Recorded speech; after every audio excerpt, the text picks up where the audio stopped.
आकाशवाणी भोपाल से प्रस्तुत हैं प्रादेशिक समाचार।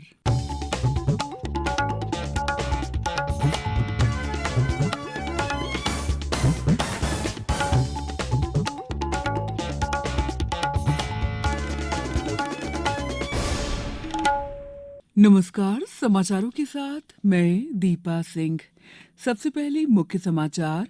संसद का शीतकालीन सत्र आज से 23 दिन के शीतकालीन सत्र में 17 बैठकें होंगी। मध्य प्रदेश आवास पुनर्विकास नीति 2022 का अनुमोदन। पुराने मकान तोड़कर नए मकान बनाए जा सकेंगे। तानसेन समारोह 18 दिसंबर से इस बार शिवपुरी, दतिया और मुरैना में भी होंगे कार्यक्रम। और विश्व कप फुटबॉल में पुर्तगाल और मोरक्को क्वार्टर फाइनल में पहुंचे। अब समाचार विस्तार से। संसद का शीतकालीन सत्र आज से शुरू हो रहा है।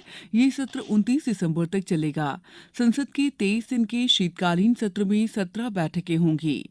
ये पहला सत्र होगा जब राष्ट्रपति जगदीश धनखड़ राज्यसभा के सभापति के रूप में सदन की कार्यवाही का संचालन करेंगे।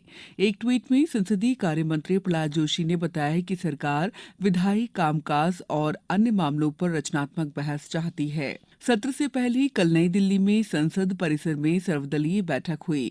बैठक के बाद संसदीय कार्य मंत्री प्रहलाद जोशी ने बताया है कि सरकार अध्यक्ष की अनुमति से किसी भी मुद्दे पर बहस के लिए तैयार है। राज्य मंत्रिपरिषद की बैठक में कल मध्य प्रदेश आवास पुनर्विकास नीति 2022 का अनुमोदन दिया गया। शहरों में स्थित पुराने और जीर्ण शीर्ण मकानों को तोड़कर रहवासियों को नवीन, बेहतर, आधुनिक और सुविधायुक्त आवास उपलब्ध कराने और शहरी भूमि का अनुकूलतम उपयोग के उद्देश्य से मध्य प्रदेश आवास पुनर्विकास नीति 2022 का अनुमोदन किया गया। मंत्रिपरिषद द्वारा पवित्र क्षिप्रा नदी में कान नदी के दूषित जल को मिलने से रोकने के लिए उज्जैन जिले की कान डायवर्जन क्लोज डक्ट परियोजना के लिए 598 करोड़ 66 लाख रुपए की प्रशासकीय स्वीकृति दी गई। वहीं ओमकारेश्वर में आचार्य शंकर की 108 फीट ऊंची बहुधातु प्रतिमा पेडेस्टल के निर्माण कार्य के लिए 198 करोड़ 25 लाख रुपए की स्वीकृति प्रदान की गई।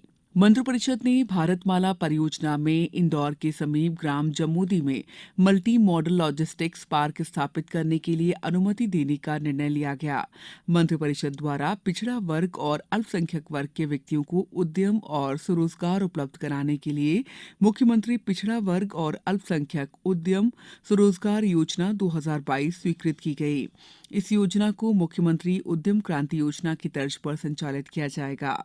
मंत्रिपरिषद ने सामाजिक न्याय और निःशक्तजन कल्याण विभाग का नाम बदलकर सामाजिक न्याय और दिव्यांगजन सशक्तिकरण विभाग कर दिया है। राज्य शिक्षा केंद्र स्कूल शिक्षा विभाग द्वारा कक्षा पहली से 8वीं तक के लिए शैक्षणिक सत्र 2022-23 का जिला रिपोर्ट कार्ड तैयार किया जा रहा है।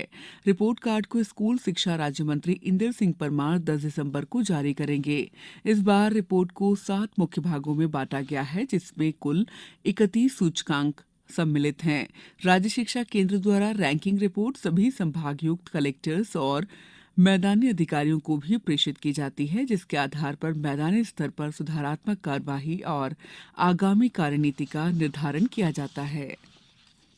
बालाघाट जिले के ग्राम खर्रा कोना के 10 श्रमिकों को महाराष्ट्र के सोलापुर में बंधक बनाकर रखा गया था। बालाघाट जिला प्रशासन की पहल पर इन बंधक श्रमिकों को कल वापस बालाघाट लाया गया। इनमें 8 महिलाएं और 2 पुरुष हैं।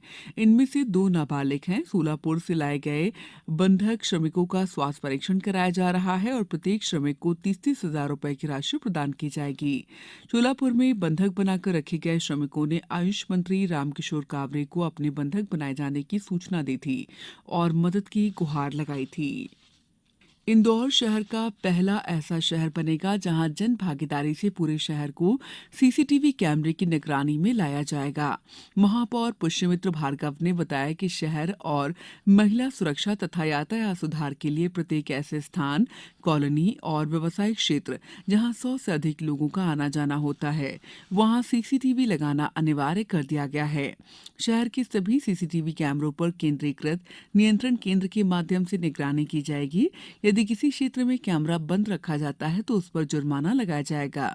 गरीब बस्तियों में सुरक्षा व्यवस्था को पुख्ता करने के लिए नगर निगम की सीसीटीवी सर्विलांस योजना के माध्यम से 12,000 स्थानों पर कैमरे लगाए जाएंगे। समाचारों में वक्त है ब्रेक का। ये समाचार आप आकाशवाणी भोपाल से सुन रहे हैं। हमारे समाचारों को अब आप कभी भी और कहीं भी अपनी सुविधा के अनुसार सुन सकते हैं। ये समाचार बुलेटिन YouTube, ट्विटर और फेसबुक पर AIR न्यूज भोपाल पेज पर सुने जा सकते हैं। इसके अलावा आप हमारी वेबसाइट newsonair.nic.in पर या फिर AIR न्यूज ऐप पर भी समाचार सुन सकते हैं। ब्रेक के बाद समाचारों में आपका एक बार फिर स्वागत है। प्रतिष्ठित महोत्सव तानसेन समारोह का इस साल विस्तार किया जा रहा है। इस बार ग्वालियर के साथ साथ चंबल अंचल के ऐतिहासिक स्थलों को भी समारोह से जोड़ा गया है। इस बार तानसेन समारोह का 98वां संस्करण है। इस साल के तानसेन समारोह के तहत गमक की पहली सभा 16 दिसंबर को शिवपुरी में होगी। दूसरी सभा 17 दिसंबर को दतिया में की जाएगी। एक सभा मुरैना जिले के ग्राम पड़ावली के समीप ऐतिहासिक स्थल बटेश्वर मंदिर प्रांगण में 22 दिसंबर को सजेगी। संस्कृति विभाग के लिए जिला प्रशासन और नगर निगम ग्वालियर के सहयोग से उस्ताद अलाउद्दीन खां संगीत और कला अकादमी मध्य प्रदेश संस्कृति परिषद भोपाल का ये प्रतिष्ठापूर्ण आयोजन ग्वालियर में 18 से 23 दिसंबर के बीच हजीरा स्थित संगीत सम्राट तानसेन की समाधि स्थल पर होने जा रहा है। समारोह में इस बार 10 संगीत सभाएं होंगी।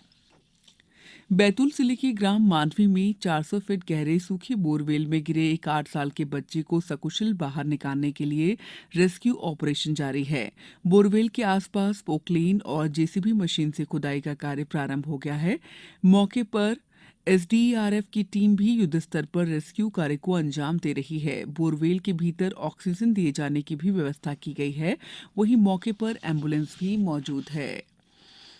कतर में फुटबॉल विश्व कप में पुर्तगाल और मोरक्को क्वार्टर फाइनल में पहुंच गए हैं। पुर्तगाल ने प्री क्वार्टर फाइनल में स्विट्जरलैंड को एक तरफा मुकाबले में 6-1 से पराजित किया।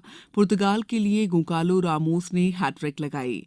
एक अन्य मैच में मोरक्को ने भारी उलटफेर में स्पेन को पेनाल्टी शूटआउट में 3-0 से हराकर क्वार्टर फाइनल में प्रवेश किया। शुक्रवार को पहले क्वार्टर फाइनल में ब्राजील का मुकाबला क्रोएशिया से होगा। फरीदाबाद में नेत्रहीन क्रिकेट टी20 विश्व कप क्रिकेट में भारत ने सुनील रमेश और दीपक मलिक के शानदार शतकों की बदौलत कल नेपाल को 274 रन से हरा दिया। अब कुछ समाचार संक्षेप में।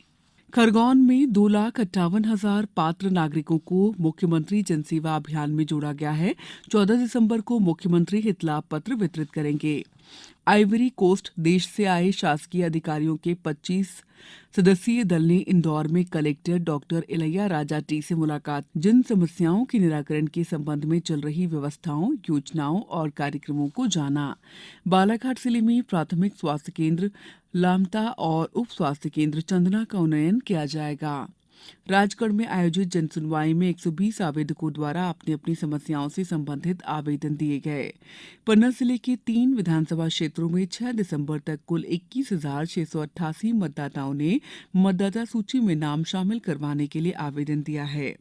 कटनी में जबलपुर संभागायुक्त बी चंद्रशेखर ने मतदाता सूची के विशेष संक्षिप्त पुनरीक्षण कार्य के दौरान ईपी रेशियो और जेंडर रेशियो बढ़ाने के लिए ज्यादा प्रयासों की आवश्यकता जताई है। आगर मालवा जिले में 2 पहिया वाहन चालक को हेलमेट और 4 पहिया वाहन चालक और सफर करने वाले यात्रियों को सीट बेल्ट लगाने के लिए जागरूकता गतिविधियां आयोजित की जाएं। श्योपुर जिले के विजयपुर विकासखंड में मुख्यमंत्री कप खेल प्रतियोगिता का कल समापन और पुरस्कार वितरण हुआ। यहां कबड्डी, खो-खो में आधारशिला विद्यालय आगरा के खिलाड़ियों का दबदबा रहा। इस बुलेटिन में इतना ही। दीजिए इजाजत। नमस्कार।